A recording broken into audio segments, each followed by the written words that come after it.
Hello, everyone. Welcome back to another episode of this fabulous series that we've been doing, myself and Dr. J. Smith, concerning the early Quranic manuscripts. And if you would go and watch each one of these episodes, you'll notice that each one of them has a problem that we have discussed and a theme that we are trying to focus on.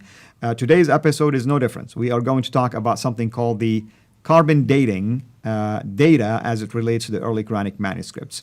With that said, I'm going to turn it over to Dr. J. Smith, and welcome again, brother. Could you give our audience just a brief explanation of what we mean by that? Yeah, we're moving now into the fifth real problem that we're bringing up in this series on the Qur'an itself.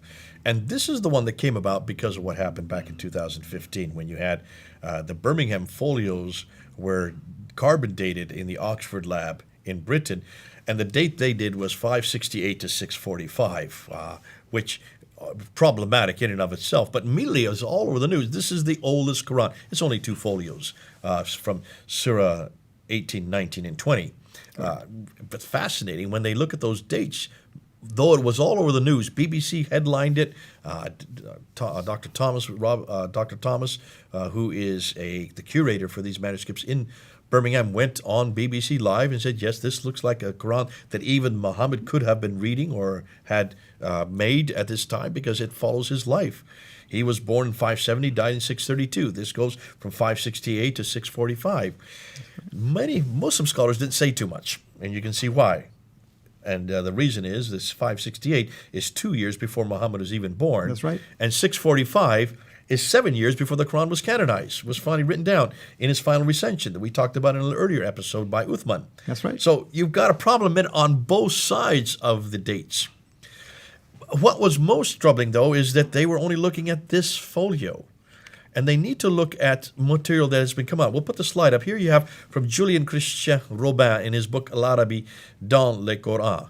And he looked at the carbon dating research, which is being carried out in 9 separate folios of the Sana collections, but in 4 different laboratories, including Lyon in France, Kiel in Germany, Zurich in Switzerland, and the Oxford one that we already talked about earlier.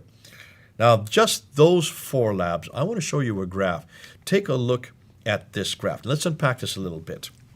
This is definitely a very important graph because I'm going to just tell the audience to start from the right side and see for yourself. The very first dot that you're seeing, that's where traditionally Uthman compiled the Quran around 652.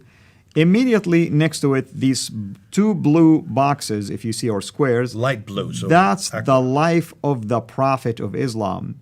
So that's 570 to 632. From there, going left, these are the datings of the different Quranic manuscripts, or different datings, I should say, by these laboratories, which means that some of them predate the life of Muhammad himself. Now, let's go start from the left now and look at that blue line. That is from the Lyon laboratory for a parchment from the Sana'a manuscript found in Yemen. It goes up to 550. The one next to it is from Kiel. It only goes up to 450. So we're talking about 5th century. The one next to it, the green one, is from Zurich in Switzerland. It goes up to around 550, earlier than 550. And the one next to it is the Oxford one, the purple one. It only goes up to 550. Remember, Muhammad was born in 570. So those 4 from 4 different laboratories, that includes Lyon, Kiel, Zurich, and Oxford, all predate Muhammad's life. How can this be a manuscript of a Quran that predates Muhammad's life if he is the one that receives it? And he doesn't start receiving any manuscript evidence until 610. So this is a good 60 years. All of these are been finished 60 years before he even started receiving any Qurans. So let me just unpack this as someone who was a Muslim. This tells me now that one of two, at least one of 2 possibilities, that there is source material that Muhammad or whomever compiled the Quran relied on that existed even before the life of the so-called the Prophet of Islam, or this even might prove that Muhammad didn't even exist until later, and someone took the time to compile a book and come up with a man. Or both of the above. Or both. Both of the above could also be a third option. Because I would suggest, now let me just look at these Birmingham Folio. You have Surah 18, Surah 19, and Surah 20. What are those about? It has to do with Moses, Mary, and also it's Dhu al-Qarnayn, which is right, Alexander the Great, and also the Seven Sleepers. That's right. So these are all borrowed material. The Seven Sleepers from Ephesus. Right. The Dhu al-Qarnayn is from is the story that Heraclius, the Emperor Heraclius, the Byzantine emperor, wrote.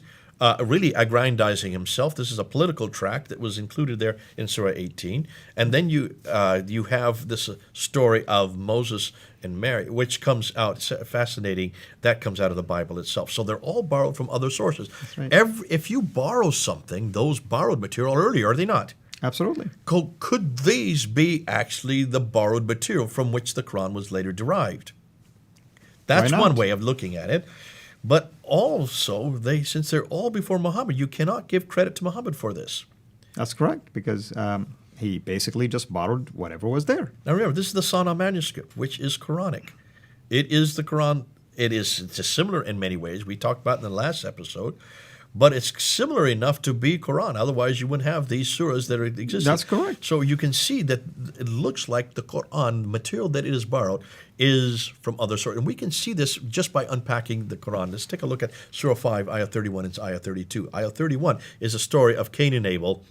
Cain kills Abel, doesn't know what to do with the body. He sees a raven burying his brother, so he follows the example of the raven and buries his brother. That's not in my Bible, but that is in the Targumos Jonathan ben Uzziah, written in the 2nd century. So that is a borrowing there in chapter 5, verse 31. The next verse, verse 32, O children of Israel, he who takes the blood of one as if he takes the blood of all. He who saves the blood of one as if he saves the blood of all. That's a great verse that Obama and all the politicians love to bring up over and over again to show that Islam is a religion of peace, or the Quran talks about peace. The problem is that is not from the Quran. That is actually from an earlier text. Taking the story of Cain and Abel, a scribe in the 5th century then writes in the margin with his own pen about the blood of Abel, talking about he who takes the blood of one as if he takes the blood of all. He who saves the blood of one, he saves the blood of all. That is then incorporated into the Bar Sanhedrin, chapter 4, verse 5, in the late 5th century. That's right. We even have the documents to show it. So it's pre-Islamic, and it's a Jewish piece of literature. That blood of Abel is for the Jews. That's nothing to do with Islam. If you want to talk about what Islam has to do with, read the verse that follows that, verse 33. He who does not follow the prophet and God, crucify them and cut off their hands and feet from opposite end. That's right. The four different options. Yep. So that's, you can see, is borrowed material. The story of Abraham in chapter 21, verse 51 to 71, that comes from the the Mishnah of Rabbah, a 2nd century document, a fairy tale. Story of Cain. The story of Solomon and Sheba in Surah 27, verse 17 to 44. Beautiful story, lovely story. Wish I had that in Sunday school, but that comes straight out of the 2nd Targum of Esther.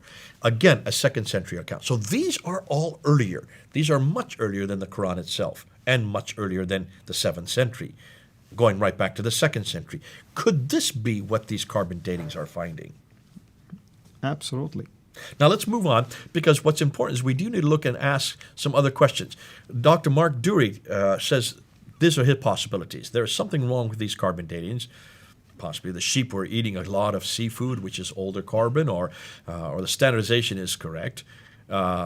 The parchment was being stored up for a long time is one thing that Muslims have tried to say. These are just stored up parchment. But you don't store pieces of parchment that are very expensive for 200 years. You just don't do that. You use it as soon as it's created. The traditional dating of the Quran is wrong, and the Quran was really created much earlier, sometime around 450 to 500 is what he's suggesting, and the Muhammad story was then attached to it much later. He noticed that none of the really early manuscripts seem to have the verses referring to Muhammad in them. Right. Those passages are missing. Is this a coincidence, he asked? Or could this be a combination of all the above? Now, my conclusions, I say, I agree with the graph is indeed disturbing, and I say there is possibly a problem with the carbon dating, possibly, because we know the carbon dating is very inaccurate. It is due to the expensive nature of the animal skins, it is highly unlikely that these skins were stored for a long time. I agree with him on that. The traditional dating of the Quran is probably at fault. That's what we're going to have to relive and go back to. And that's why this is going to hurt the narrative, the classical narrative, because it comes to us from the 9th century, which is simply too late to be credible. And then I would say that since Muhammad is not listed in the earliest dated folios, this suggests that the Quran is copied from borrowed material, which would naturally predate Muhammad and the Quran, and thus Islam. My conclusion, and the conclusions you need to say, is be careful with carbon datings. That's right. They are inaccurate, are they not? Absolutely. And also, we need to emphasize that the carbon dating dates the skin of the dead animal, doesn't date the ink. Since all 4 of the Sana A's examples, dated by the 4 different laboratories, completely predate Muhammad, completely predate the Quran, and completely predate Islam. These are much earlier than Arabic writings, for which the writers of the later Quran are borrowed. Then you have to say, if you want to go with the Birmingham folio, if you want to go with any carbon dating folios, you're going to have to take all the dates, and you're going to take these much earlier dates as well, which eradicates any notion that this was eternal, eradicates any notion that was sent down to a man named Muhammad, and eradicates any notion that this had anything to do with Uthman. And that's why Muslims, I would be very careful, go with a paleontologist, and the paleographical material. That is probably an awful lot more secure and safe. And those dates show that the Quran is from the 8th and 9th because of the manuscript evidence that we've been talking about earlier. That is absolutely fascinating, of course, and I hope that the audience who will be watching this will enjoy this kind of material, and hopefully we were able to help you at least understand what we mean by carbon dating, because you've heard Dr. J. Smith mention that a couple of times, and you've heard us talk about date range and early date of a manuscript and late date of a manuscript, and that's typically how these things are accomplished. Now, the next thing we need to do is, what about the Qurans we have today? That's right. Are they all the same? Absolutely. Is there one standard Quran today? And that's going to be a very exciting one. Here we go. And we're join gonna us end with again that. in the next episode. Until we meet again, have a blessed day. Thanks for watching. Make sure to like and subscribe so that you don't miss future videos. And please consider becoming a patron on patreon.com/Sierra International.